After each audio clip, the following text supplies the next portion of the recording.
거센 폭우가 쏟아지는 밤, 동해의 거친 파도가 해안 절벽을 집어삼킬 듯이 몰아치고 있었지만 훈련장의 열기는 그보다 더 뜨거웠습니다. 칠흑 같은 어둠 속에서 유령처럼 움직이는 검은 그림자들은 대한민국 최정예 특수부대 UDT 대원들이었고 그들의 선두에는 강지우 대위가 있었습니다.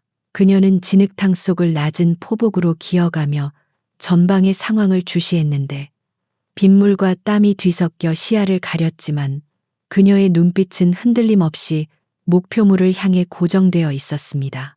지우는 미세한 손짓 하나로 팀원들에게 대형 변경을 지시했고 대원들은 그녀의 의도를 즉각 파악하고 일사불란하게 움직이며 적의 감시망을 뚫고 침투에 들어갔습니다. 작전 통제실의 대형 스크린 앞에는 육군 군단장 박진석 중장이 팔짱을 낀 채 서서 훈련 상황을 지켜보고 있었습니다.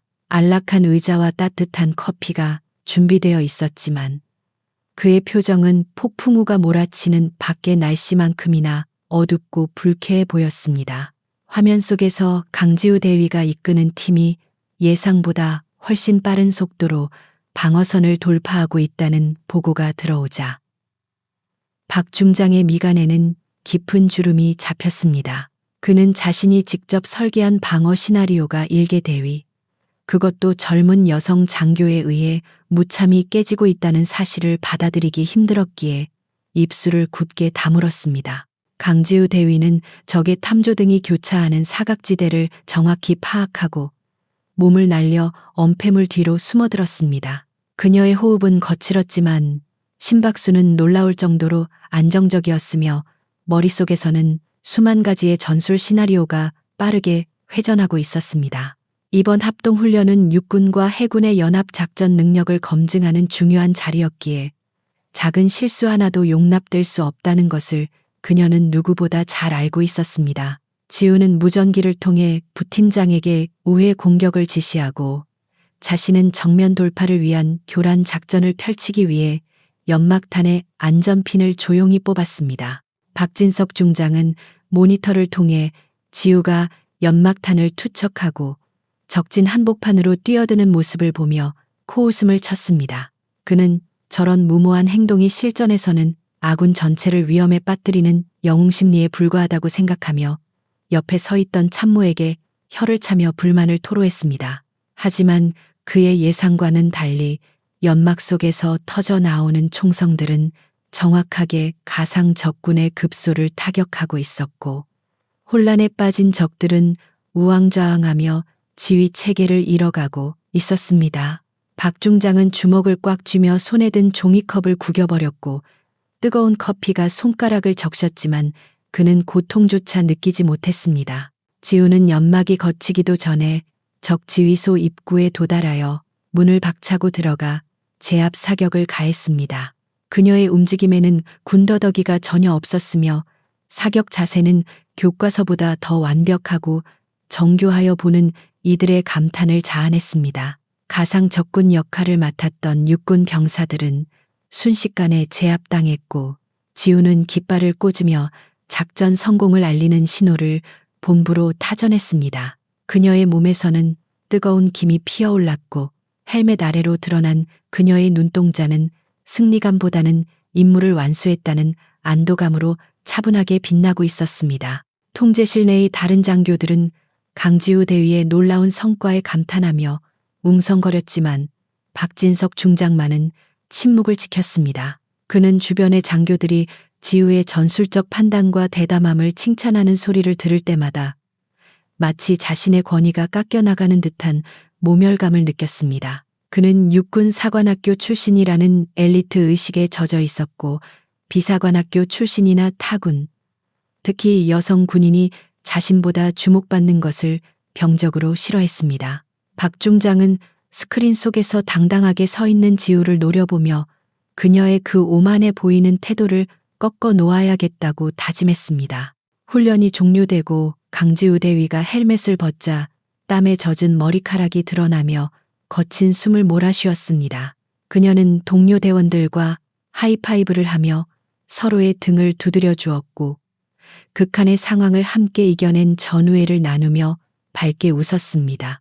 그녀의 웃음은 훈련장의 삭막한 분위기를 단숨에 녹일 만큼 환하고 순수했지만 멀리서 이를 지켜보는 누군가에게는 가슴속에 불을 지르는 도화선이 되었습니다.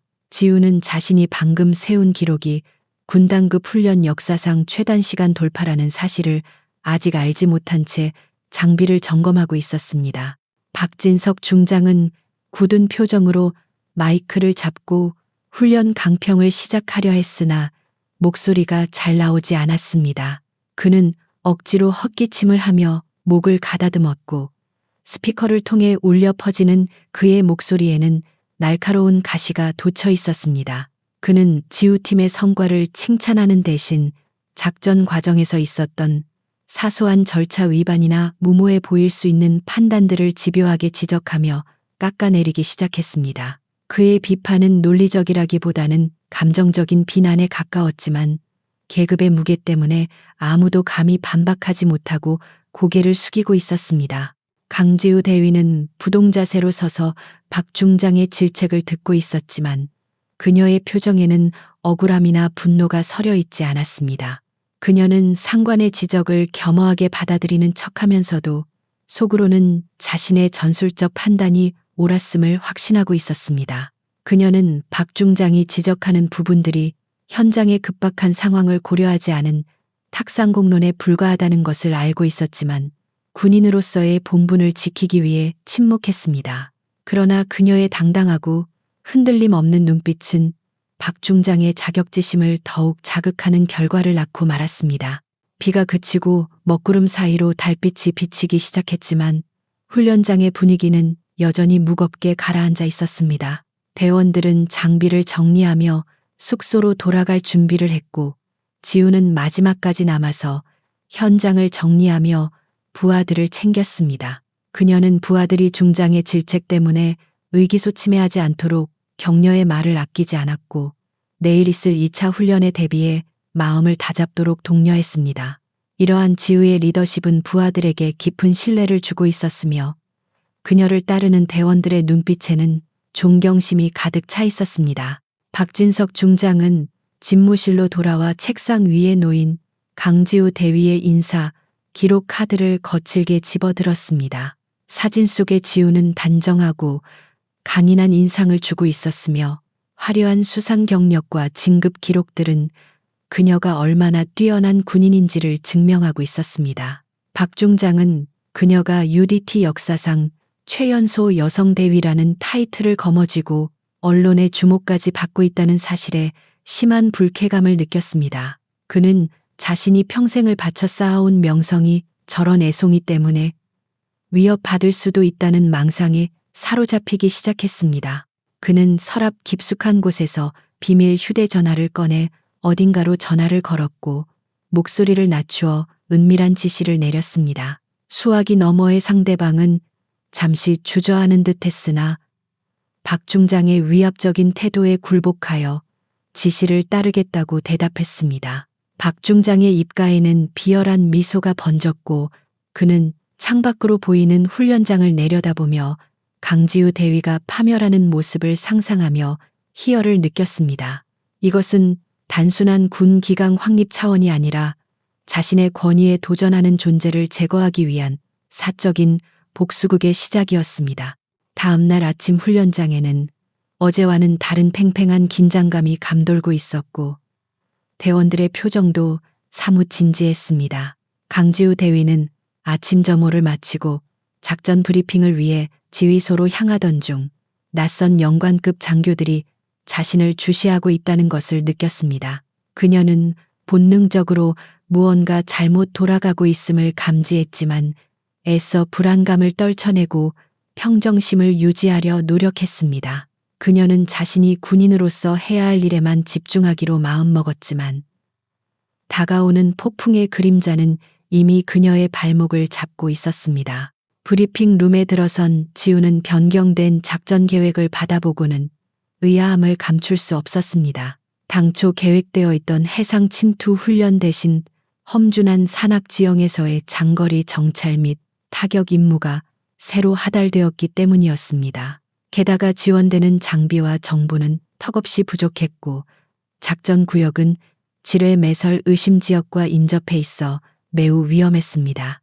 지우는 작전 장교에게 이의를 제기하려 했으나 상부의 직접적인 지시라는 답변만 돌아왔을 뿐이었고 그 배후에 누가 있는지는 굳이 물어볼 필요도 없었습니다.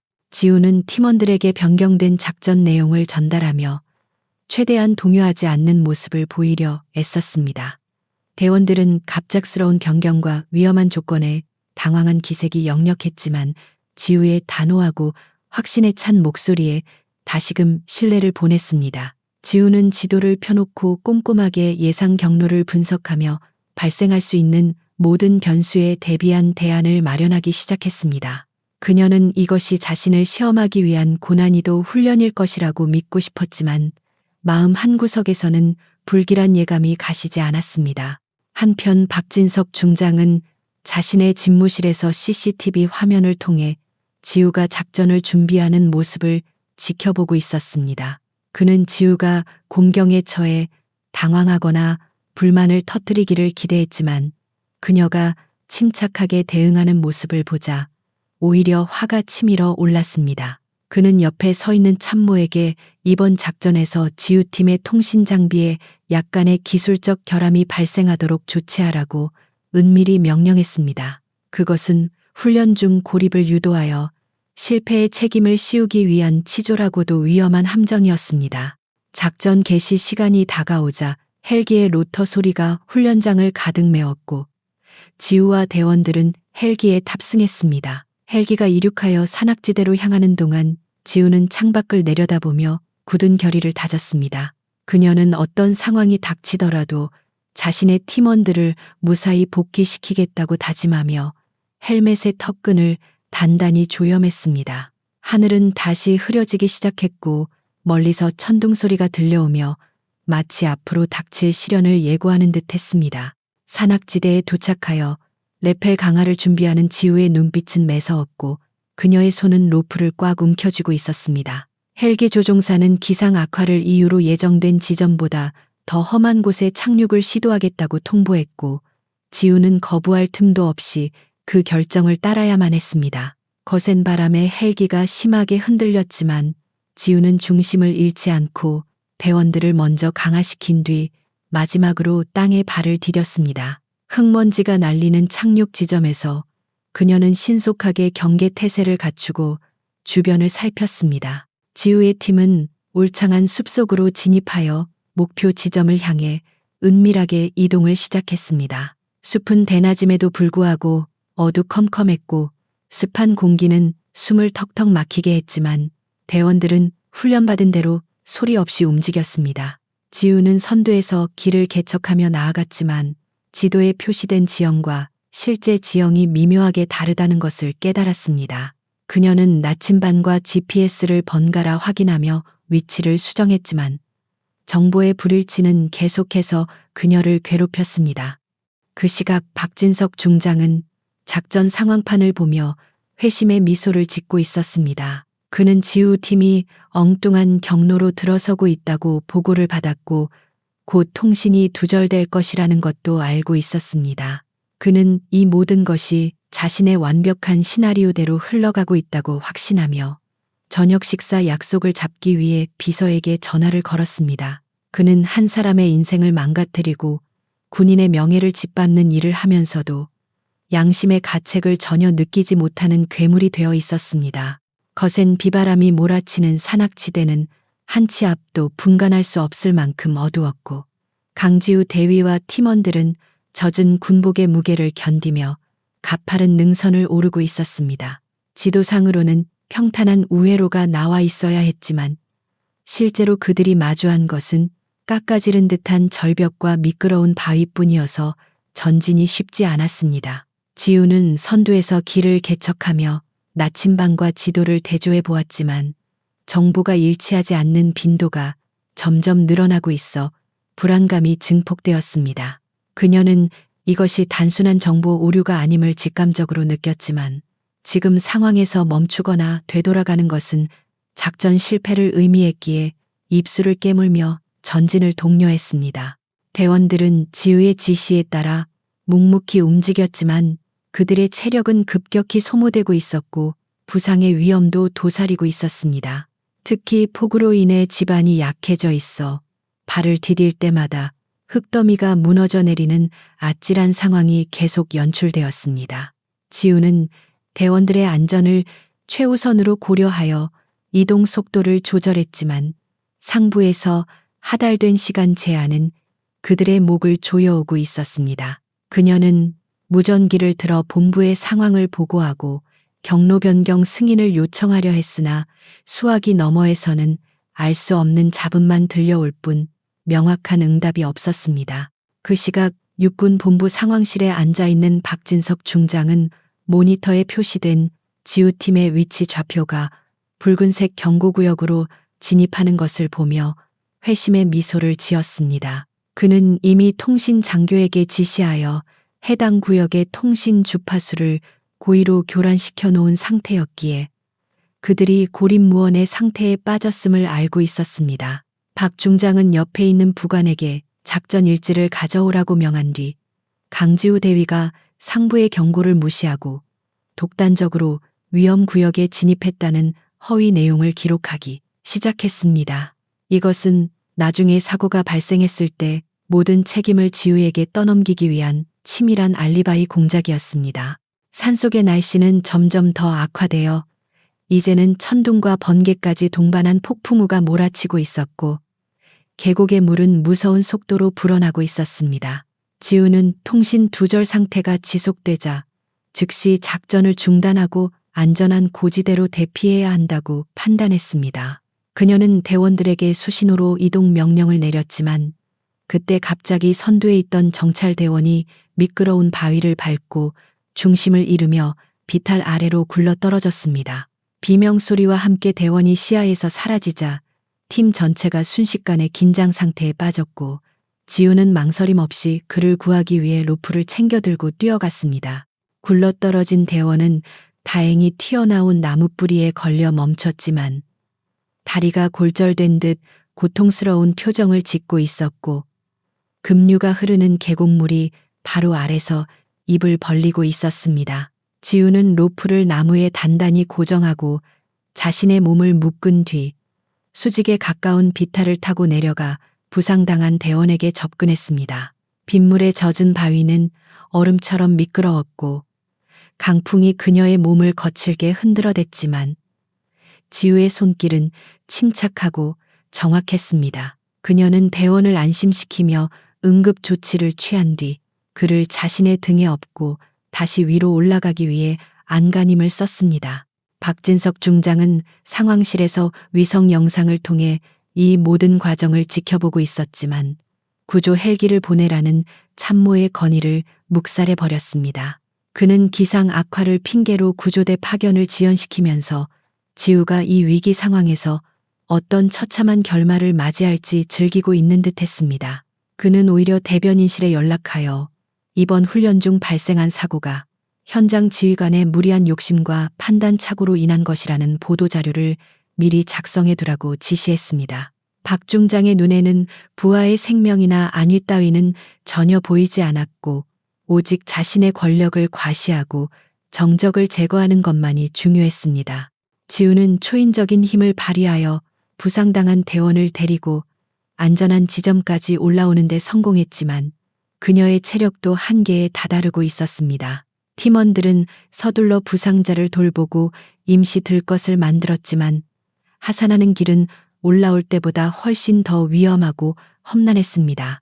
게다가 통신은 여전히 먹통이었고 그들은 자신들이 정확히 어디에 있는지 그리고 본부가 자신들을 버렸는지조차 알 수 없는 상황이었습니다. 지우는 흔들리는 대원들의 눈빛을 보며 강한 리더십을 발휘해야만 했고 반드시 살아서 돌아가겠다는 의지를 불태웠습니다. 지우는 지형 지물을 이용하여 비를 피할 수 있는 작은 동굴을 발견하고 일단 그곳에서 밤을 보내기로 결정했습니다. 무리하게 야간 이동을 감행하다가는 더 큰 사고가 발생할 수 있다는 판단 때문이었는데 이는 교범에 충실하면서도 현장 상황을 고려한 현명한 결정이었습니다. 동굴 안에서 대원들은 서로의 체온을 나누며 추위를 견뎠고 지우는 경계를 서며 잠든 대원들의 얼굴을 하나하나 바라보았습니다. 그녀는 이번 작전의 이상한 점들을 되짚어보며 이것이 단순한 훈련이 아니라 누군가에 의해 의도된 함정일 수 있다는 의심을 굳히기 시작했습니다. 다음 날 아침 비는 그쳤지만 안개는 더욱 짙어져 숲 전체를 하얗게 뒤덮고 있었고 시야는 10m 앞도 분간하기 힘들었습니다. 지우는 해가 뜨자마자 다시 이동을 시작했는데 그녀의 목표는 원래의 작전 목표 지점이 아니라 통신이 가능한 가장 높은 산봉우리였습니다. 그녀는 본부의 지시를 기다리는 수동적인 태도를 버리고 스스로 생존을 위한 탈출구를 찾기로 결심했습니다. 부상당한 대원을 짊어지고 이동하는 속도는 느렸지만 팀원들은 지우를 중심으로 똘똘 뭉쳐 서로를 의지하며 한 걸음씩 나아갔습니다. 박진석 중장은 아침 브리핑에서 강지우 대위팀이 실종되었다고 공식 발표하며 모든 책임을 그녀의 무단 경로 이탈 탓으로 돌렸습니다. 그는 엄숙한 표정으로 유감을 표명했지만 그 뒤에는 자신의 계획대로 일이 진행되고 있다는 안도감이 숨겨져 있었습니다. 그는 수색 작전을 명분으로 자신의 신복들을 현장에 투입하여 지우팀이 발견되더라도 그들에게 불리한 증거를 심어놓거나 구조를 방해하도록 은밀히 지시했습니다. 군 내부 전산망에는 이미 지우의 징계 절차에 관한 문서가 업로드되기 시작했고 여론은 그녀에게 불리하게 돌아가고 있었습니다. 산정상 부근에 도착한 지우는 마침내 미약하게나마 통신 신호가 잡히는 지점을 찾아냈고 비상 채널을 통해 구조 요청 신호를 보냈습니다. 하지만 그녀가 연결한 채널은 작전 통제실이 아니라 평소 그녀가 신뢰하던 해군 UDT 본부의 직통 라인이었습니다. 지우는 본능적으로 육군 지휘 라인을 신뢰할 수 없다고 판단했고 우회적인 방법으로 자신들의 생존 사실을 알리려 했습니다. 그녀의 목소리는 지쳐 있었지만 상황을 보고하는 어조는 냉철하고 정확하여 듣는 이로 하여금 긴박함을 느끼게 했습니다. UDT 본부에서 지우의 구조 요청을 받은 당직 사관은 즉시 상부에 보고했고 해군은 육군의 비협조적인 태도에도 불구하고 독자적인 구조 헬기를 띄우기로 결정했습니다. 이 소식은 곧 육군 상황실에도 전해졌고 박진석 중장은 예상치 못한 변수에 당황하며 분노를 터뜨렸습니다. 그는 해군의 개입을 막기 위해 관할 구역 문제를 들먹이며 항의했지만 이미 헬기는 이륙한 상태였고 더 이상 손을 쓸 수 없게 되었습니다. 박 중장은 입술을 깨물며 플랜 B를 가동해야겠다고 생각했고 그의 머릿속은 더욱 사악한 음모로 가득 찼습니다. 구조 헬기가 도착하여 지우와 대원들을 픽업했을 때 그들의 모습은 처참했지만 눈빛만은 살아있었습니다. 지우는 마지막까지 남아서 모든 대원이 헬기에 탑승하는 것을 확인한 뒤에야 자신도 몸을 실었습니다. 헬기 안에서 내려다본 산악지대는 평화로워 보였지만 그곳은 방금 전까지만 해도 그들의 목숨을 노리던 지옥과도 같았습니다. 지우는 창밖을 응시하며 이번 사건의 배후를 반드시 밝혀내고 자신과 동료들을 위험에 빠뜨린 자들에게 응당한 대가를 치르게 하겠다고 맹세했습니다. 기지로 복귀한 지우를 기다리고 있는 것은 따뜻한 위로가 아니라 헌병대의 차가운 수갑과 체포 영장이었습니다. 헌병들은 지우가 헬기에서 내리자마자 다가와 그녀의 팔을 꺾고 미란다 원칙을 고지하며 연행하려 했습니다. 혐의는 작전명령 불복종 및 군용물 손괴, 그리고 허위 보고에 의한 군 기강 문란이라는 터무니없는 죄목들이었습니다. 부상당한 대원들이 항의하려 했지만 지우는 그들을 눈짓으로 제지하며 순순히 헌병들의 요구에 응했습니다. 지우가 연행되어 가는 모습을 멀리서 지켜보던 박진석 중장은 만족스러운 표정으로 담배를 피우며 연기를 길게 내뿜었습니다. 그는 이제 지우가 군사 법정에 서게 될 것이고 자신의 권력으로 판결을 조작하여 그녀를 불명예 제대시키는 것은 시간 문제라고 생각했습니다. 그는 자신이 승리했다고 확신하며 지우가 갇힌 취조실을 향해 비웃음을 날렸습니다. 하지만 그는 지우가 잡혀가면서 보였던 그 차갑고도 침착한 눈빛이 패배자의 것이 아니라 사냥감을 노리는 맹수의 것과 같았다는 사실을 간과하고 있었습니다. 취조실에 갇힌 지우는 좁고 어두운 방 안에 홀로 앉아 있었지만 결코 위축되거나 두려워하지 않았습니다. 그녀는 머릿속으로 지난 24시간 동안 일어난 모든 일들을 프레임 단위로 복기하며 박 중장이 남긴 흔적들을 찾아내고 있었습니다. 변경된 작전 명령서, 엉터리 지도, 두절된 통신, 그리고 구조 지연 등 모든 정황 증거들이 하나의 결론을 가리키고 있었습니다. 지우는 벽을 응시하며 깊은 숨을 내쉬었고 이제부터 시작될 진짜 싸움을 준비하기 위해 정신을 가다듬었습니다. 그날 밤 군 병원에 입원한 부상대원을 찾아온 낯선 방문객이 있었는데 그는 바로 국방부 조사본부 소속의 수사관이었습니다. 그는 박진석 중장의 비리 혐의를 내사 중이던 인물로 이번 사건이 단순한 사고가 아님을 직감하고 은밀히 접촉을 시도한 것이었습니다. 대원은 지우 대위가 억울하게 누명을 쓰고 있다는 사실을 눈물로 호소하며 현장에서 있었던 일들을 낱낱이 진술했습니다. 수사관은 진술 내용을 녹음하며 고개를 끄덕였고 이것이 박 중장의 견고한 성벽을 무너뜨릴 작은 균열이 될 것임을 예감했습니다. 지우는 며칠 동안 강도 높은 조사를 받았지만 묵비권을 행사하거나 사실관계만을 간결하게 진술하며 조사관들의 심리전에 말려들지 않았습니다. 그녀는 감정적으로 대응하는 것이 오히려 박 중장이 파놓은 함정에 빠지는 길임을 알고 있었기에 철저하게 이성적인 태도를 유지했습니다.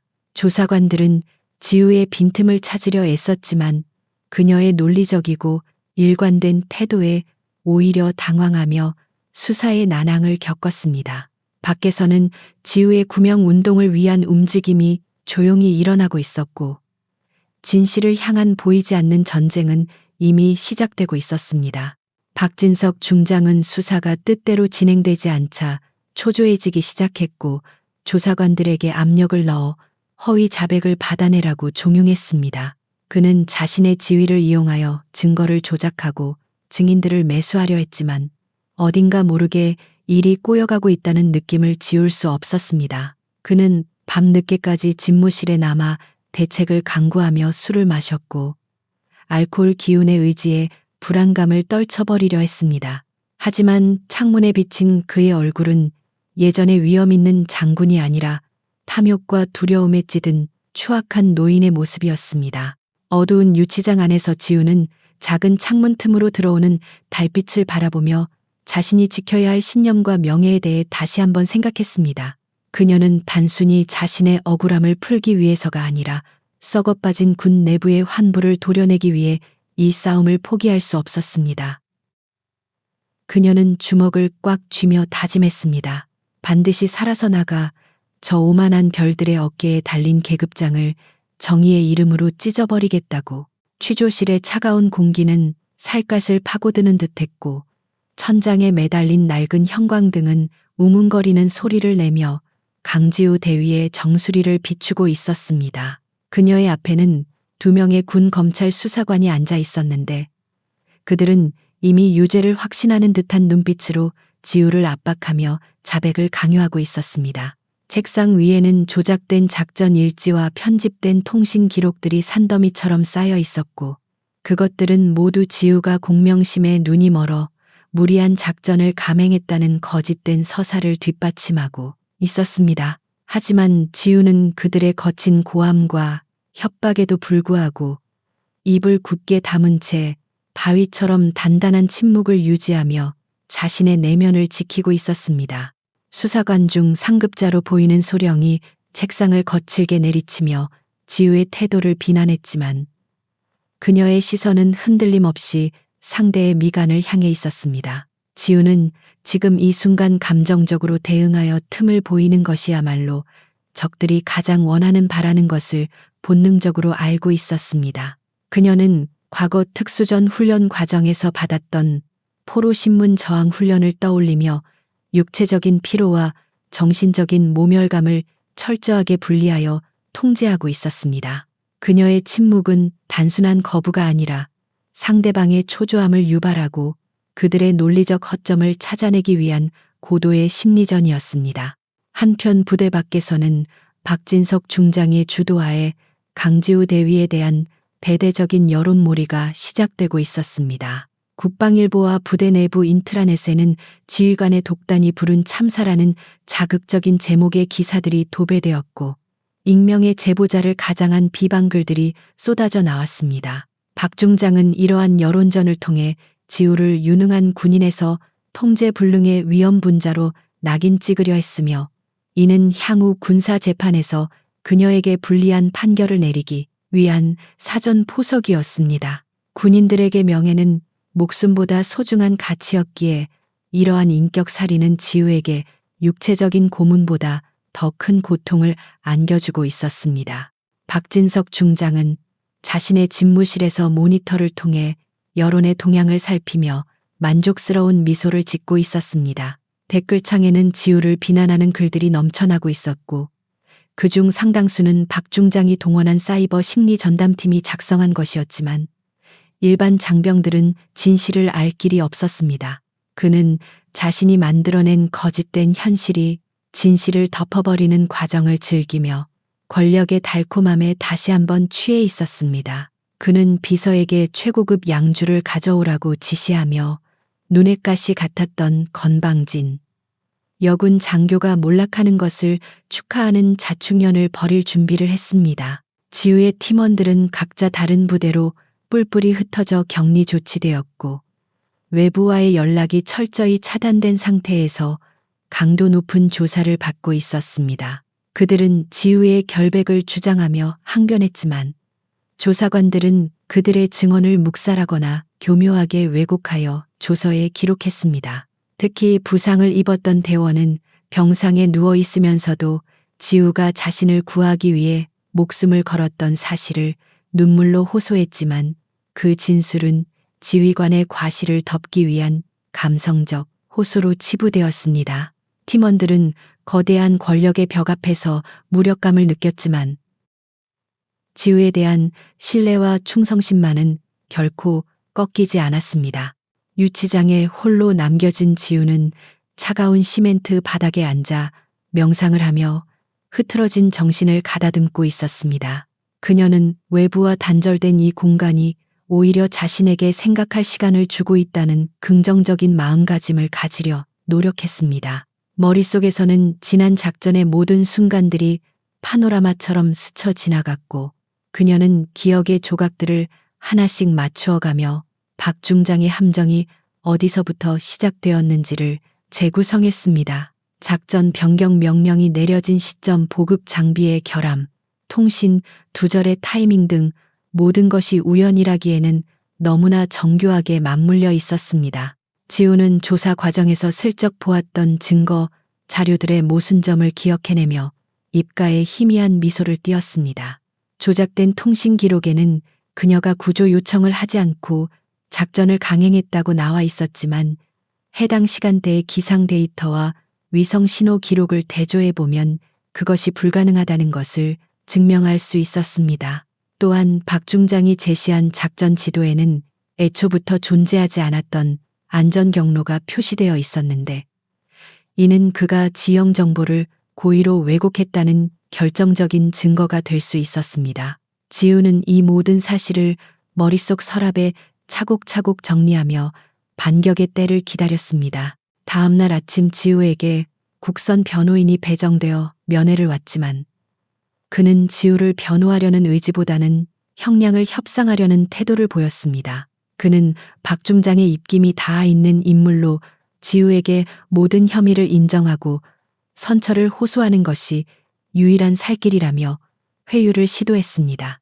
변호인은 지우가 계속해서 무죄를 주장할 경우 가중 처벌을 받을 수 있다며 은근한 협박조로 말했지만 지우는 그의 눈을 똑바로 쳐다보며 단호하게 고개를 저었습니다. 그녀는 자신의 명예를 더럽히는 타협 따위는 죽음보다 싫었으며 거짓 자백으로 구차한 삶을 연명할 생각은 추호도 없었습니다.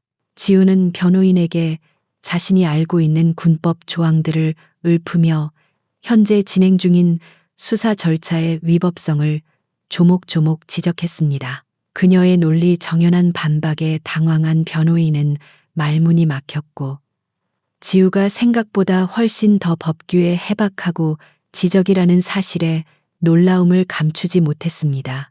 지우는 그에게 자신의 변호를 맡을 자격이 없다고 일갈하며 정식 재판에서 직접 변론하겠다는 의사를 밝혔습니다. 면회실을 나가는 변호인의 등 뒤로 지우의 싸늘한 시선이 꽂혔고, 그녀는 이제 이 싸움이 법정 공방을 넘어선 정치적 투쟁이 될 것임을 예감했습니다. 그날 오후 박진석 중장은 부대 연병장의 전장병을 집합시키고 기강 확립을 위한 특별 훈시를 진행했습니다. 그는 단상에 올라 마이크를 잡고 강지우 대위의 실명을 거론하며 그녀를 군기강을 문란케 한 본보기로 삼아 엄벌에 처할 것임을 천명했습니다. 연병장에 모인 수천 명의 병사들은 침묵 속에서 그의 연설을 들었지만 그들 중 다수는 지우의 평소 성품과 능력을 알고 있었기에 중장의 말에 동의하지 못하는 눈치였습니다. 그러나 서슬퍼런 권력 앞에서 누구도 감히 불만을 표출할 수는 없었고 무거운 침묵만이 연병장을 감돌았습니다. 지우는 유치장 창문을 통해 멀리서 들려오는 박 중장의 연설 소리를 들으며 주먹을 꽉 쥐었습니다.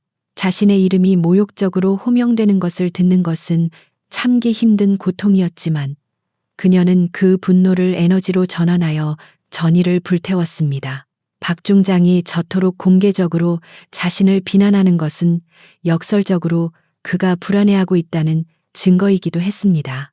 지우는 박 중장이 자신의 입을 막기 위해 더 강력한 수단을 동원할 것이라고 예상하며 앞으로 닥쳐올 시련에 대비해 마음의 갑옷을 더욱 단단히 조였습니다. 밤이 깊어지자 유치장 복도 끝에서 묵직한 발걸음 소리가 들려왔고 곧이어 낯익은 얼굴이 지우의 철창 앞에 나타났습니다. 그는 군정보사령부 소속의 최민혁 소령으로 지우와는 임관 동기이자 오랜 친구였으며 군내에서 몇 안 되는 강직한 인물이었습니다.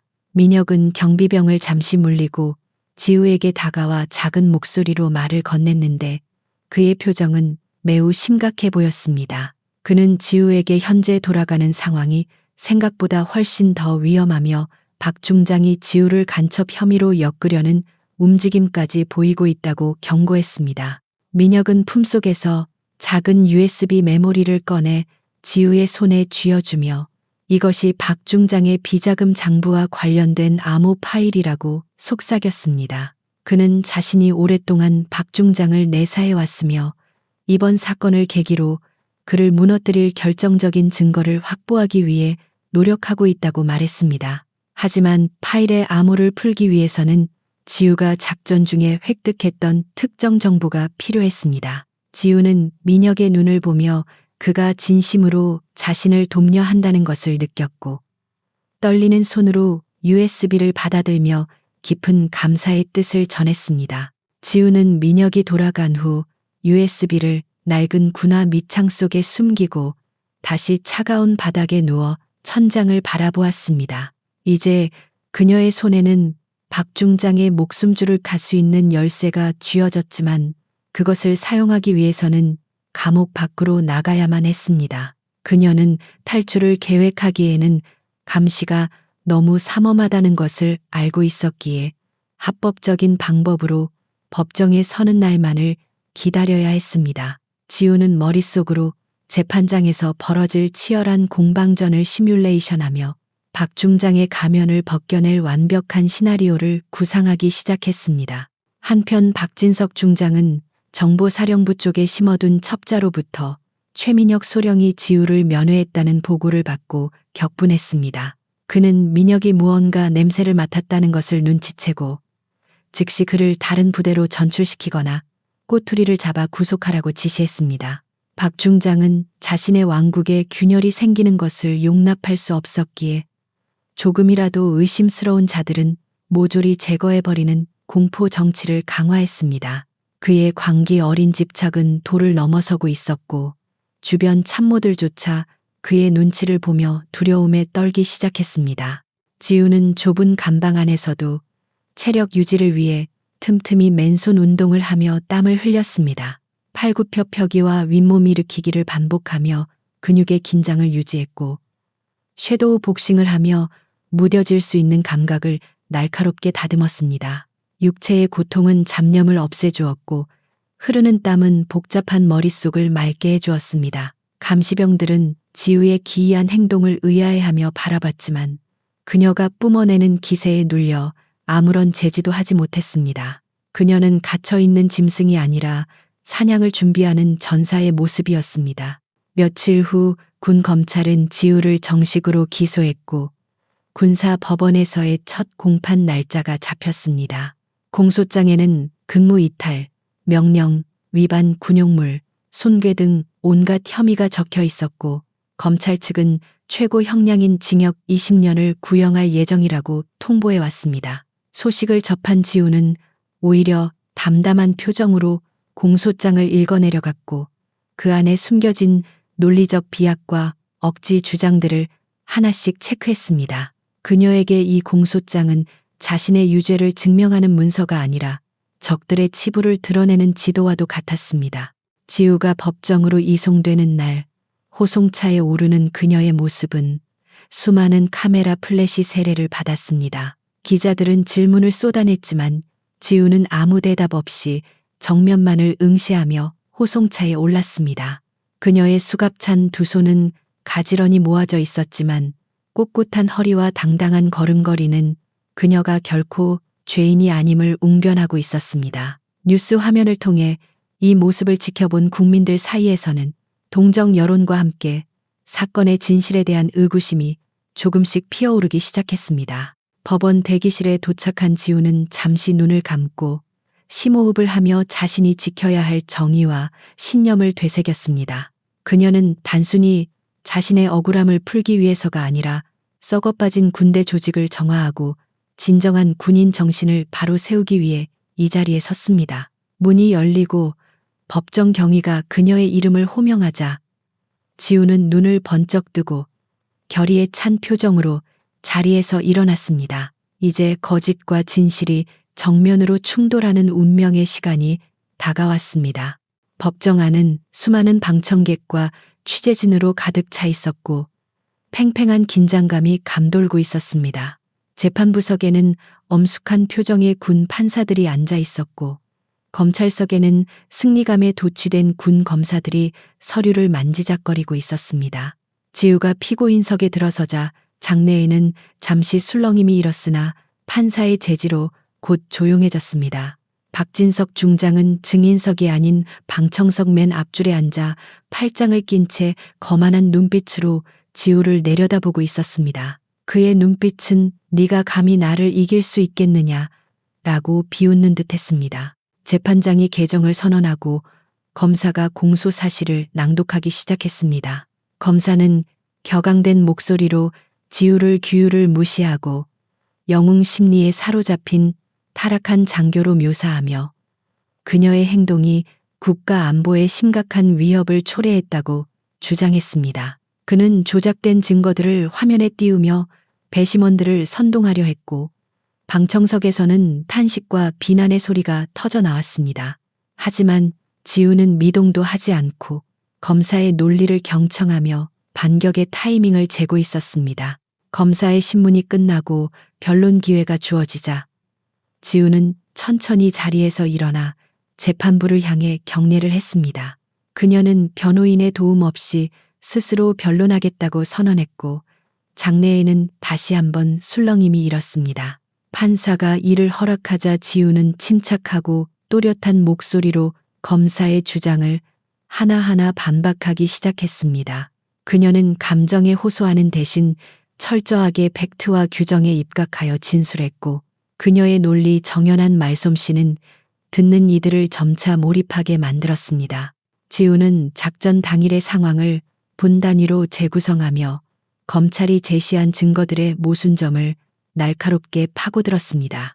특히 통신 두절 상황에 대한 기술적인 설명을 곁들이며 그것이 단순한 장비 고장이 아니라 인위적인 전파 방해였을 가능성을 제기했습니다. 방청석에 앉아있던 통신 전문가들조차 그녀의 전문적인 식견에 고개를 끄덕였고 검사들의 표정은 점차 당혹감으로 일그러지기 시작했습니다. 박진석 중장의 표정도 처음의 여유로움은 사라지고 점차 굳어지며 불쾌한 기색을 드러냈습니다. 지우의 변론이 계속될수록 법정의 분위기는 반전되기 시작했고 진실의 무게추는 서서히 지우 쪽으로 기울어지는 듯했습니다. 하지만 이것은 시작에 불과했습니다. 지우는 아직 자신의 진짜 무기인 USB와 최민혁 소령의 증언을 꺼내지도 않은 상태였습니다. 그녀는 박 중장이 방심하고 있는 틈을 타 그의 심리를 더욱 압박하기 위해 그를 증인으로 신청하겠다고 파격적인 제안을 던졌습니다. 재판장은 잠시 당황했지만 피고인의 방어권을 존중하여 이를 받아들였고 법정은 충격과 기대감으로 술렁거렸습니다. 증인석에 앉게 된 박진석 중장은 겉으로는 태연한 척했지만 내심 지우의 당돌함에 치를 떨고 있었습니다. 그는 자신이 이 재판을 완전히 통제하고 있다고 믿었지만 지우의 눈빛을 마주한 순간 알 수 없는 오한을 느꼈습니다. 지우는 예의를 갖추면서도 핵심을 찌르는 질문들을 쏟아내며 박 중장을 몰아붙였고 그는 점차 평정심을 잃고 말실수를 하기 시작했습니다.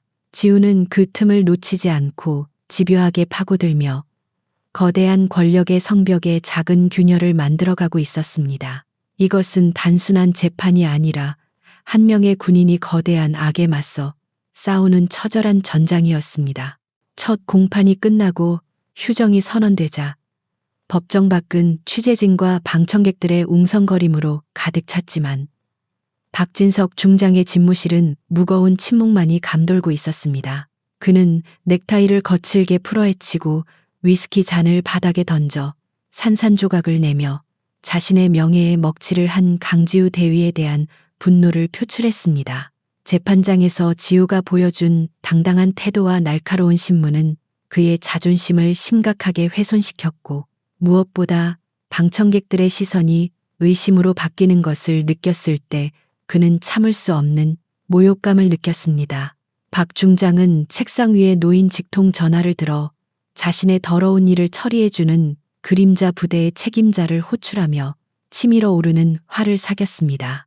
잠시 후 검은 양복을 입은 사내들이 집무실로 들어왔고 박 중장은 그들에게 강지우 대위의 입을 영원히 막을 수 있는 확실한 방법을 강구하라고 지시했습니다.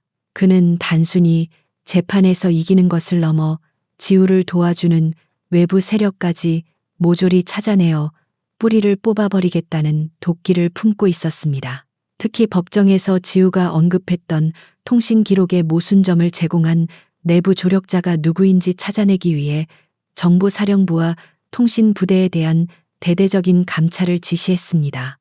그의 눈빛은 광기에 서려 있었고 자신의 권력을 지키기 위해서라면 살인조차 서슴지 않겠다는 위험한 결의가 엿보였습니다. 한편 정보사령부의 최민혁 소령은 박 중장의 감시망이 좁혀오고 있다는 것을 직감하고 은신처를 옮겨 다니며 비밀리에 활동하고 있었습니다.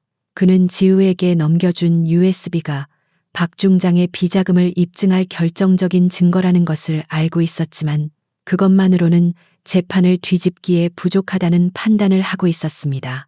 박 중장이 지우를 함정에 빠뜨리기 위해 작전 구역을 변경하고 통신을 차단했다는 직접적인 물증, 즉 살인 명령이 담긴 육성 녹음 파일이 반드시 필요했습니다.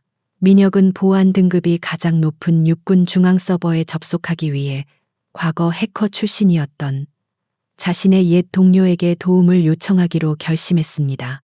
어둠이 짙게 깔린 서울의 한 허름한 PC방 구석 자리에서 민혁은 모자를 눌러 쓴 채 누군가를 기다리고 있었고 곧이어 덩치 큰 남자가 조용히 그의 옆자리에 앉았습니다.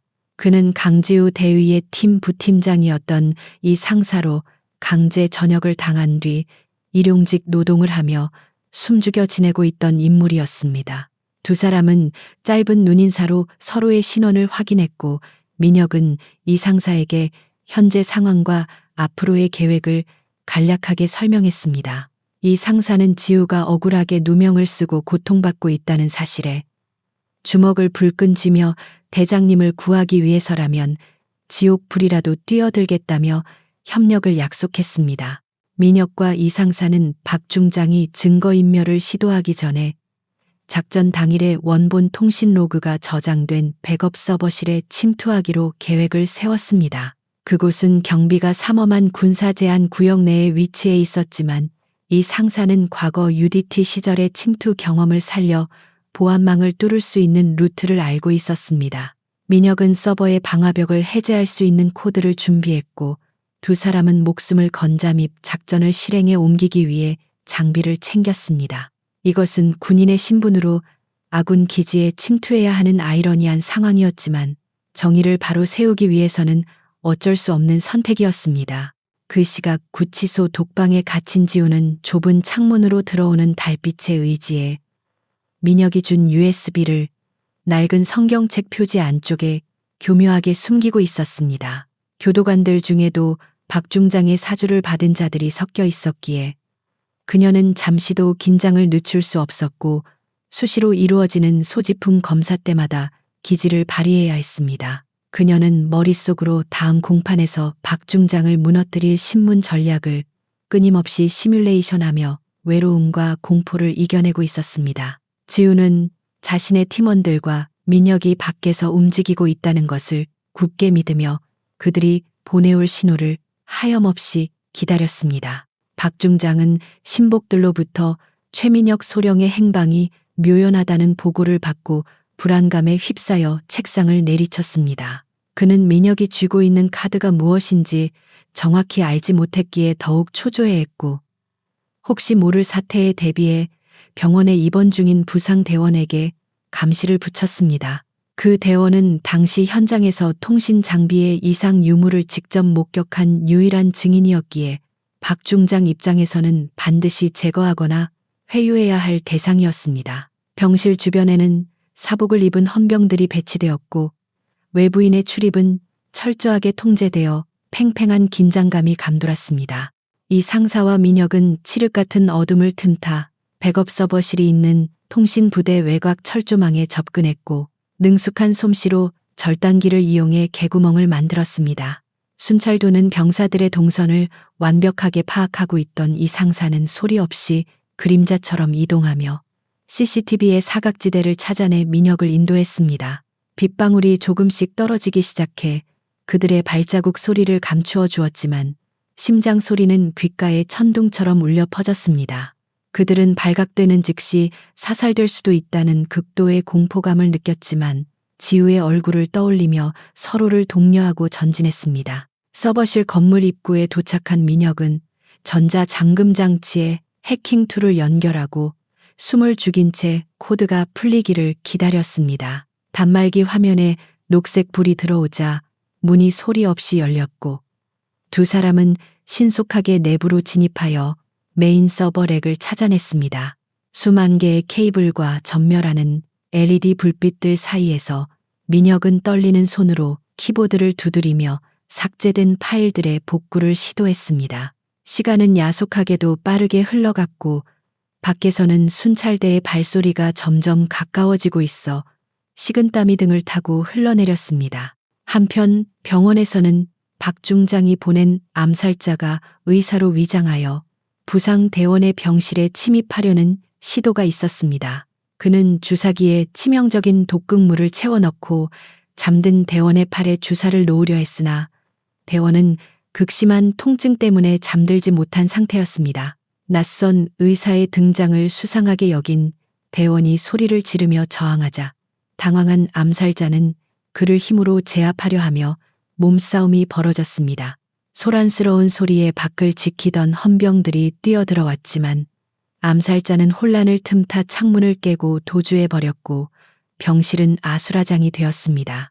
서버실의 민혁은 마침내 박 중장의 육성이 담긴 원본 파일을 찾아내는 데 성공했고 파일의 내용을 확인하며 경악을 금치 못했습니다. 녹음 파일에는 강지우 계집애가 돌아오지 못하게 좌표를 수정해 사고로 위장해서 처리하란 말이야 라는 박 중장의 섬뜩한 명령이 고스란히 담겨 있었습니다. 민혁은 서둘러 데이터를 외장 하드에 복사하고 흔적을 지우려 했으나 그때 갑자기 서버실의 비상 경보벨이 요란하게 울리기 시작했습니다. 침입자가 발각되었다는 안내 방송과 함께 무장한 경비병들이 건물로 몰려오고 있었습니다. 이 상사는 민혁에게 먼저 빠져나가라고 소리치며 자신이 미끼가 되어 경비병들의 시선을 끌기로 결심했습니다. 그는 서버실 입구에 소화기를 터뜨려 시야를 차단하고 고함을 지르며 반대편 복도로 달려가 경비병들을 유인했습니다. 민혁은 친구의 희생에 가슴이 미어지는 듯했지만 이 증거를 지우에게 전달하는 것이 무엇보다 중요하다는 것을 알기에 이를 악물고 비상 탈출구로 향했습니다. 뒤쪽에서 총성 소리가 들려왔지만 민혁은 뒤를 돌아보지 않고 어둠 속으로 몸을 던졌습니다.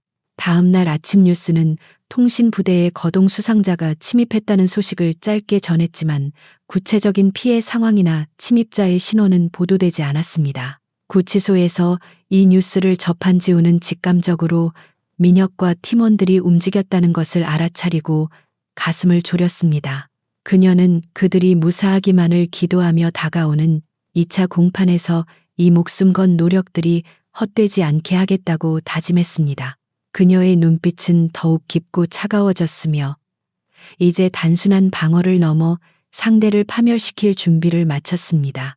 박진석 중장은 침입자가 도주했다는 보고를 받고 극도의 불안감에 휩싸여 자신의 집무실에 틀어박혀 누구도 만나지 않았습니다.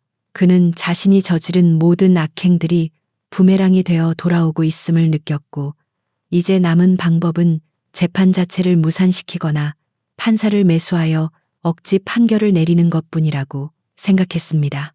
그는 비밀 금고에서 거액의 현금 뭉치를 꺼내 가방에 담으며 최후의 발악을 준비했습니다. 하지만 그는 이미 댐에 균열이 생겨 거대한 물살이 터져 나오기 직전이라는 사실을 깨닫지 못하고 있었습니다. 2차 공판 당일 법정의 분위기는 지난번보다 훨씬 더 살벌했고 방청석은 발 디딜 틈 없이 꽉 차 있었습니다. 지우는 피고인석에 앉아 방청석을 둘러보았지만 민혁의 모습은 보이지 않아 애타는 마음을 감출 수 없었습니다. 재판장이 개정을 선언하려는 순간 법정 문이 거칠게 열리며 붕대를 감은 이 상사의 부축을 받은 최민혁 소령이 들어섰습니다. 그의 손에는 작은 하드디스크가 들려 있었고 박 중장의 얼굴은 사색이 되어 흑빛으로 변해갔습니다. 진실의 문이 마침내 열리는 순간이었습니다. 법정의 정막을 깨고 들어선 최민혁 소령의 등장은 그 자체로 거대한 파도와 같아서 좌중을 압도하는 기운이 흘렀습니다. 그의 손에 들린 낡은 하드디스크는 판도라의 상자처럼 보였고 그것을 바라보는 박진석 중장의 동공은 지진이 일어난 듯 심하게 흔들리고 있었습니다. 박 중장의 변호인단은 즉시 자리에서 일어나 증거의 입수 경위가 불법적이라며 거칠게 항의했지만 그들의 목소리에는 이미 패배의 그림자가 드리워져 있었습니다. 재판장은 엄숙한 표정으로 변호인단을 제지하며 진실 규명이 무엇보다 우선이라는 단호한 의지를 내비쳤고 증거 채택을 허가했습니다. 최소령은 증인석에 앉아 떨리는 손으로 마이크를 잡고 자신이 목숨을 걸고 확보한 녹음 파일의 출처를 명확히 밝혔습니다. 법정 기술팀이 하드디스크를 재생장치에 연결하는 동안 법정 안에는 숨소리조차 들리지 않는 팽팽한 긴장감이 감돌았습니다. 스피커를 통해 흘러나온 잡음 섞인 소리 끝에 너무나도 익숙하고 거만한 박 중장의 목소리가 법정 전체에 울려 퍼지기 시작했습니다. 그것은 단순한 작전 지시가 아니라 부하들을 사지로 몰아넣고 사고로 위장하라는 악마의 속삭임이었습니다. 강지우, 그 계집애가 살아서 돌아오면 안 돼. 좌표를 수정해서 지뢰밭으로 유도하고 통신은 먹통으로 만들어버려. 녹음된 목소리는 소름 끼칠 정도로 명확했고 방청석에서는 경악에 찬 비명과 탄식이 터져 나왔습니다. 기자들은 미친 듯이 속보를 타전했고 배심원들은 믿을 수 없다는 표정으로 박 중장을 노려보았습니다.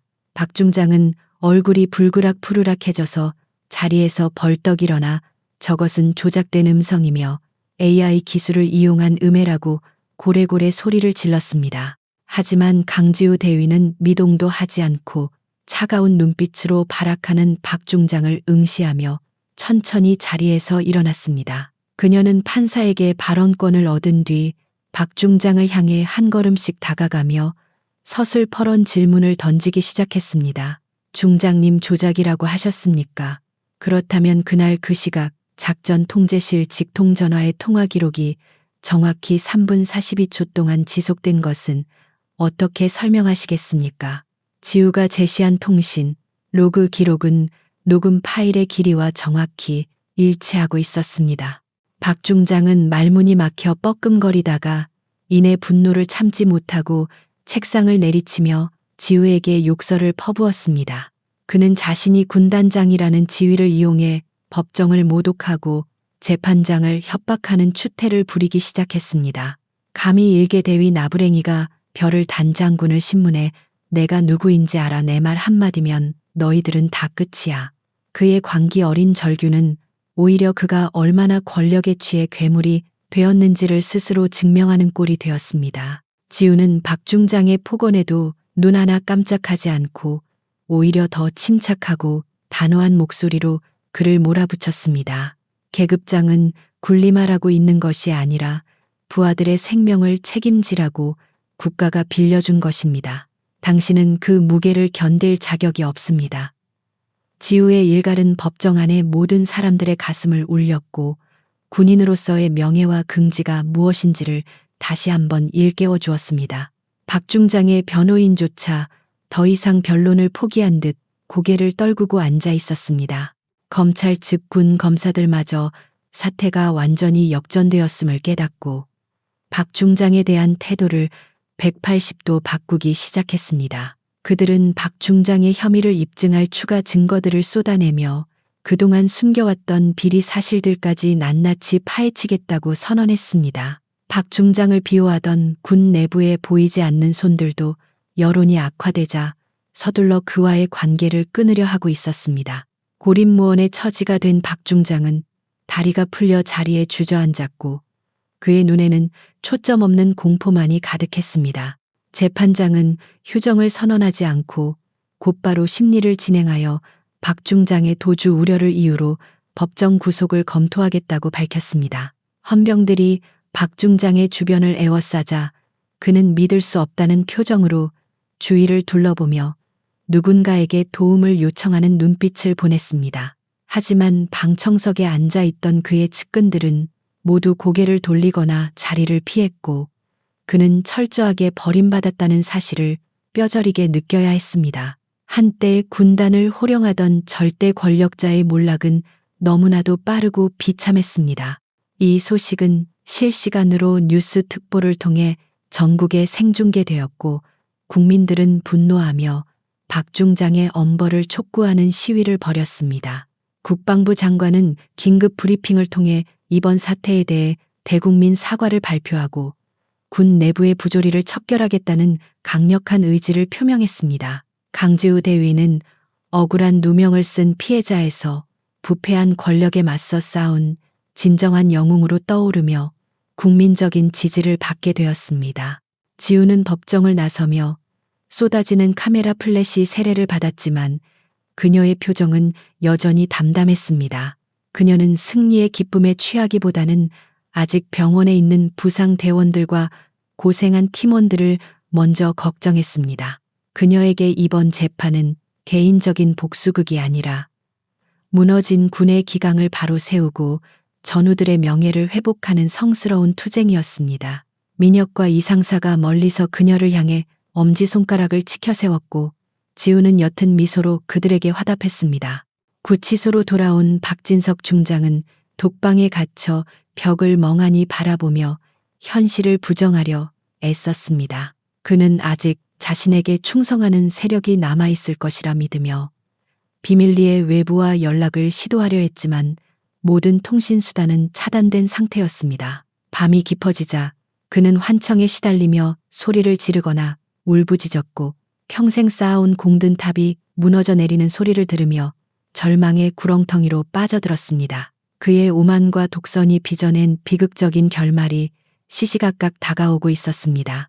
다음 날 국방부는 박진석 중장에 대한 징계위원회를 신속하게 소집하고 사상 초유의 중징계를 예고했습니다.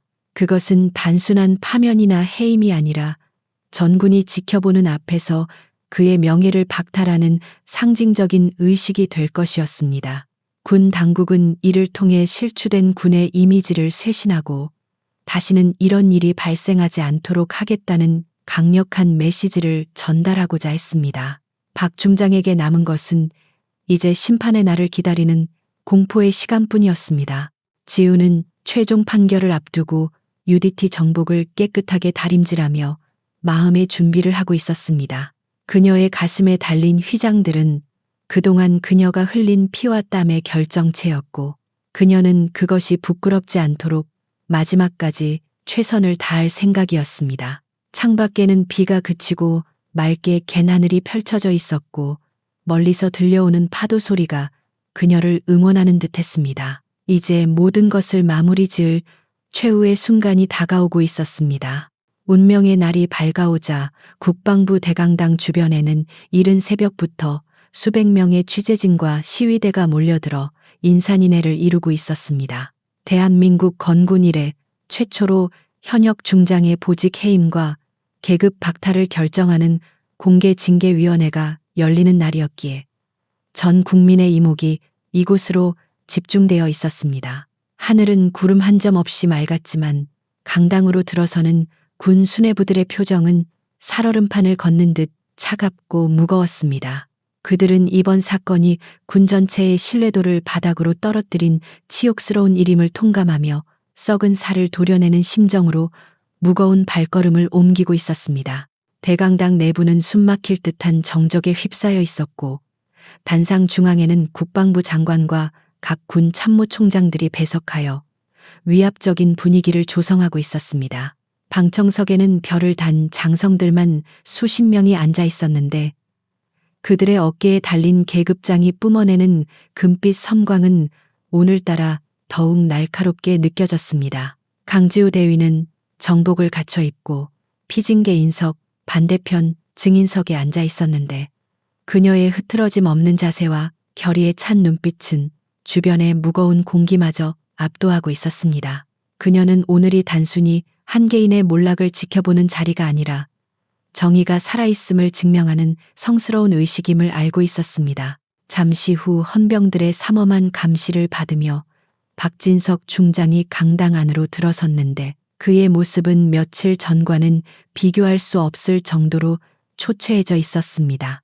한때 호랑이처럼 포효하며 군단을 호령하던 그의 위엄은 온데간데 없고 헝클어진 머리와 핏기 없는 얼굴은 마치 도살장에 끌려온 짐승처럼 비참해 보였습니다.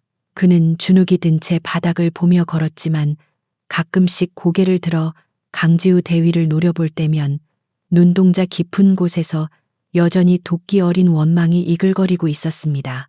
그는 아직도 자신의 운명을 받아들이지 못한 채 마지막 변론을 통해 판세를 뒤집어 보겠다는 헛된 희망을 품고 있는 듯 했습니다. 징계위원장이 개회를 선언하고 법무관리관이 박진석 중장의 징계 사유를 낭독하기 시작했습니다. 직권 남용 작전 명령, 조작, 살인, 미수 교사, 뇌물수수, 그리고 군기강, 문란 등 나열되는 죄목은 끝이 없었고 듣는 이들의 귀를 의심케 할 정도로 충격적이었습니다. 특히 그가 부하 여군 장교를 시기하여 고의로 사지로 몰아넣었다는 대목이 낭독될 때는 장내 곳곳에서 분노 섞인 탄식과 혀를 차는 소리가 터져나왔습니다. 박 중장은 입술을 달달 떨며 무언가 항변하려 했지만 징계위원장의 서슬퍼런 눈빛에 눌려 차마 입을 떼지 못하고 주먹만 꽉 쥐었습니다. 혐의 사실 낭독이 끝나자 박 중장에게 최후 진술의 기회가 주어졌고 그는 떨리는 목소리로 자신은 억울하다며 횡설수설하기 시작했습니다. 그는 이 모든 것이 자신을 음해하려는 특정 세력의 정치적 공작이며 강지우 대위가 영웅이 되기 위해 상황을 과장하고 있다고 주장했습니다. 그의 비논리적이고 파렴치한 변명은 오히려 심사위원들의 분노를 더욱 부채질할 뿐이었고 지켜보던 장성들조차 고개를 돌리며 그를 외면했습니다. 권력의 정점에 섰던 자가 자신의 과오를 인정하지 못하고 바닥까지 추락하는 모습은 그 자체로 인간의 탐욕이 얼마나 추악한지를 보여주는 생생한 교과서와 같았습니다. 강지우 대위는 박 중장의 구차한 변명을 들으며 끓어오르는 분노를 사기고 차가운 이성으로 그를 직시했습니다. 위원장이 지우에게 발언권을 주자 그녀는 자리에서 일어나 단상을 향해 절도 있게 경례를 올렸습니다. 저는 영웅이 되기를 원한 적이 없습니다. 단지 제 부하들을 지키고 군인의 명예를 더럽히지 않기 위해 싸웠을 뿐입니다. 그녀의 목소리는 크지 않았지만 강당의 구석구석까지 또렷하게 울려 퍼졌고 진심이 담긴 그녀의 호소는 박 중장의 거짓된 궤변을 단숨에 제압해버렸습니다. 그녀의 한마디 한마디는 진실의 무게를 담아 청중들의 가슴에 깊이 박혔습니다. 징계위원들은 잠시 수기를 거친 뒤 만장일치로 박진석 중장에 대한 파면 및 계급 박탈이라는 최고 수위의 징계를 의결했습니다.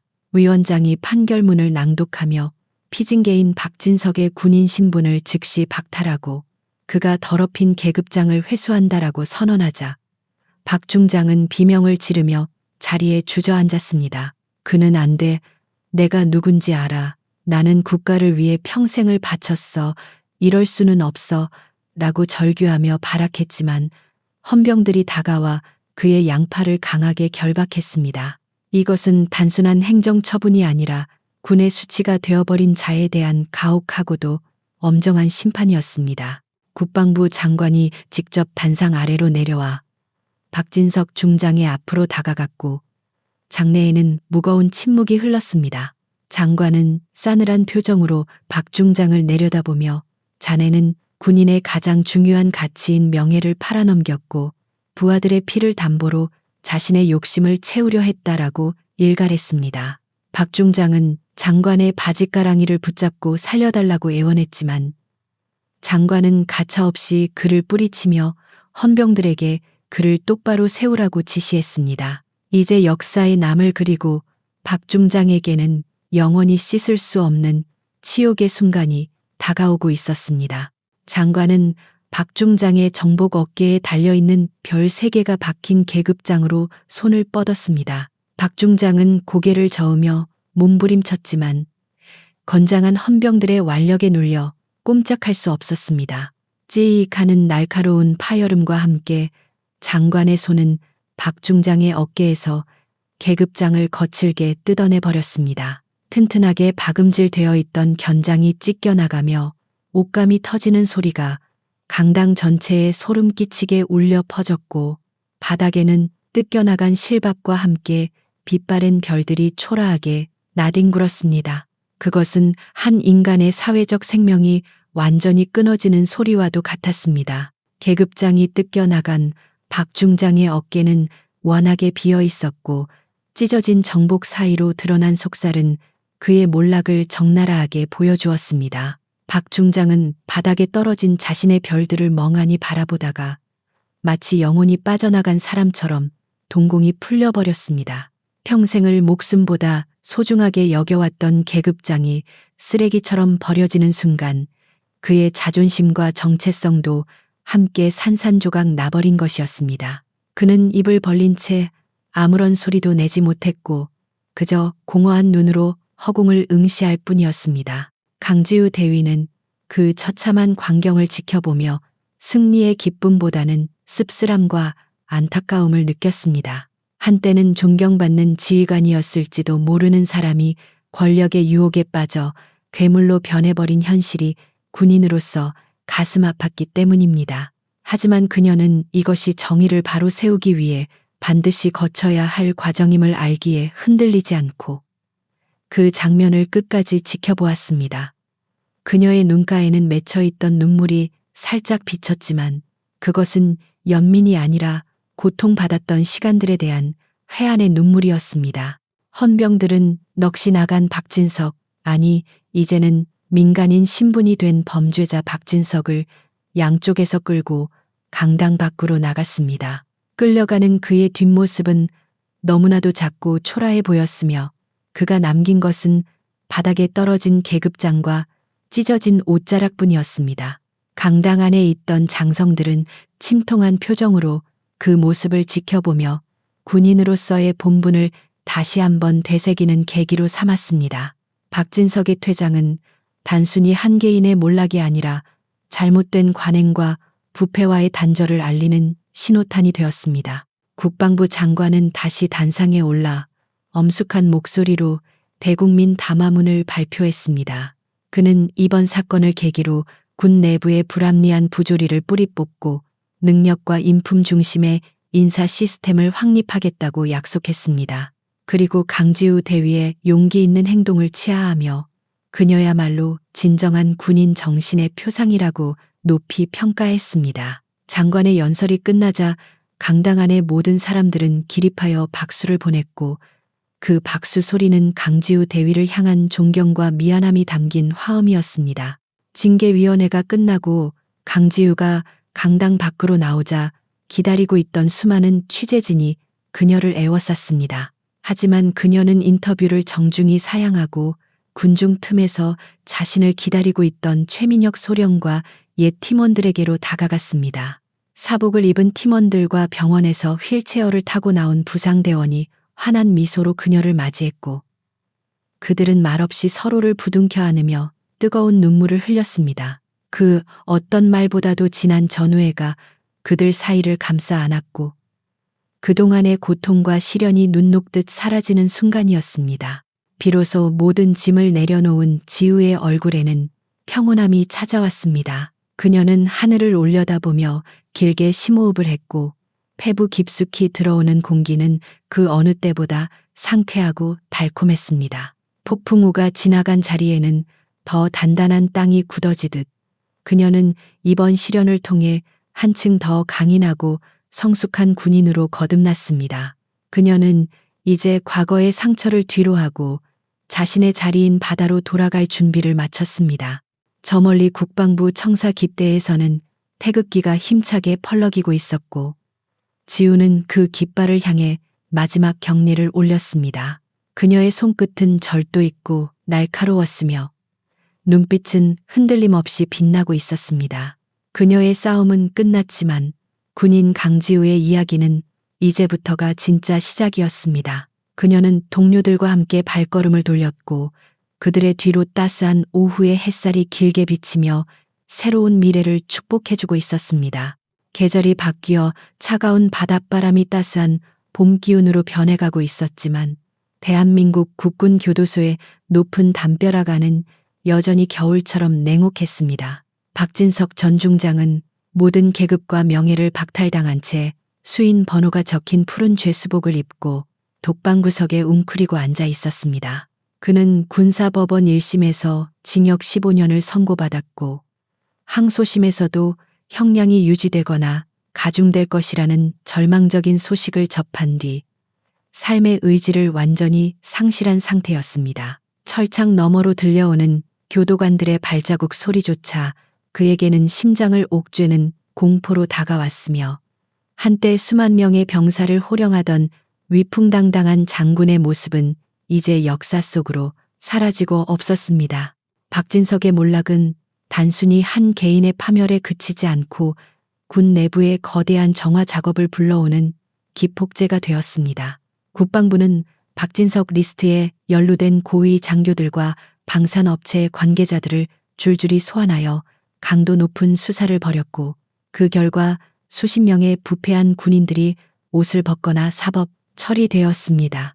군대 내에서는 능력 없는 자가 정치질로 진급하는 시대는 끝났다라는 자조 섞인 희망이 돌기 시작했고 일선 지휘관들은 병사들의 눈치를 보며 몸을 사리기 시작했습니다. 이것은 강지우 대위가 쏘아 올린 작은 공이 만들어낸 거대한 나비 효과였으며 썩은 부위를 도려낸 자리에 새살이 돋아나는 고통스러운 치유의 과정이었습니다. 사건이 마무리된 후 강지우 대위는 일약 국민적인 스타가 되었고 그녀의 일거수일투족은 언론의 집중적인 관심을 받았습니다. 수많은 방송사에서 인터뷰 요청이 쇄도했고 심지어 정치권에서는 그녀를 영입하려는 러브콜까지 보내오며 그녀의 유명세를 이용하려 들었습니다. 하지만 지우는 모든 외부 활동을 단호하게 거절하고 부대 내 숙소에 머물며 외부와의 접촉을 철저히 차단했습니다. 그녀는 자신이 연예인이나 정치인이 아니라 군인이라는 사실을 한순간도 잊지 않았으며 쏟아지는 찬사가 오히려 자신의 본질을 흐리게 할까봐 경계했습니다. 그녀에게 명예는 대중의 환호가 아니라 전우들과 함께 흘리는 땀방울 속에 있는 것이었습니다. 어느 날 오후 해군 참모총장이 지우를 호출하여 본부 집무실에서 독대하는 자리가 마련되었습니다. 참모총장은 지우의 노고를 치하하며 그녀에게 일선 부대보다는 해군 사관학교의 교관이나 국방부 대변인실 같은 안전하고 편안한 보직으로 이동할 것을 권유했습니다. 그는 지우가 겪은 트라우마를 걱정하며 이제는 조금 쉬어가도 된다는 배려 차원의 제안을 한 것이었지만 지우의 표정은 오히려 굳어졌습니다. 그녀는 찻잔을 내려놓고 정중하지만 단호한 목소리로 총장의 제안을 거절했습니다. 총장님 배려해 주신 마음은 진심으로 감사드립니다. 하지만 저는 아직 바다 냄새가 나지 않는 곳에서는 숨을 쉴 수가 없습니다. 제 자리는 화려한 조명 아래가 아니라 거친 파도가 치는 현장입니다. 지우의 눈빛은 흔들림이 없었고 그녀의 말에는 뼛속까지 군인인 사람만이 가질 수 있는 결기가 서려 있었습니다. 총장은 잠시 그녀를 응시하다가 흐뭇한 미소를 지으며 고개를 끄덕였습니다. 그는 지우가 편안한 길을 거부하고 다시 가시밭길을 선택할 것임을 이미 짐작하고 있었던 것입니다. 지우는 원대 복귀 명령을 받고 진해 기지로 내려가는 고속도로 위에서 차창을 열고 들어오는 바람을 맞았습니다. 서울의 탁한 공기와는 다른 짭조름하고 비릿한 바다 내음이 코끝을 스치자 비로소 고향에 돌아온 듯한 안도감이 밀려왔습니다. 그녀는 지난 몇 달간 겪었던 법정 다툼과 음모 배신과 같은 더러운 기억들을 바람에 모두 날려보내고 싶었습니다. 이제 그녀가 상대해야 할 적은 권력의 눈먼 상관이 아니라 국가의 안보를 위협하는 실제적인 위협들이 될 것이었습니다. 부대 정문에 들어서자 익숙한 연병장과 훈련 시설들이 눈에 들어왔고 가슴이 벅차오르기 시작했습니다. 지우가 차에서 내리자 미리 연락을 받고 나와 있던 옛 팀원들이 도열하여 그녀를 맞이했습니다. 병원에서 퇴원하여 아직 다리를 절뚝거리는 대원도 있었고 다른 부대로 전출 갔다가 다시 복귀한 대원들도 있었습니다. 그들은 지우를 보자마자 필승이라는 우렁찬 구호와 함께 거수경례를 올렸고 그 목소리에는 상관에 대한 예우를 넘어선 존경과 애정이 담겨 있었습니다. 지우는 대원들 한 명 한 명과 눈을 맞추며 악수를 했고 굳은 살이 박인 그들의 거친 손을 잡을 때마다 뜨거운 전우애를 느꼈습니다. 그들은 말로 표현하지 않아도 서로가 얼마나 고생했는지 그리고 얼마나 서로를 그리워했는지 알 수 있었습니다. 특히 지우가 목숨을 걸고 구했던 부상 대원은 눈시울을 붉히며 대장님 덕분에 다시 군복을 입을 수 있게 되었습니다. 라고 말하며 고개를 숙였습니다. 지우는 그의 어깨를 두드리며 살아서 돌아왔으면 됐다. 이제 다시 시작하자라고 짧게 답했습니다.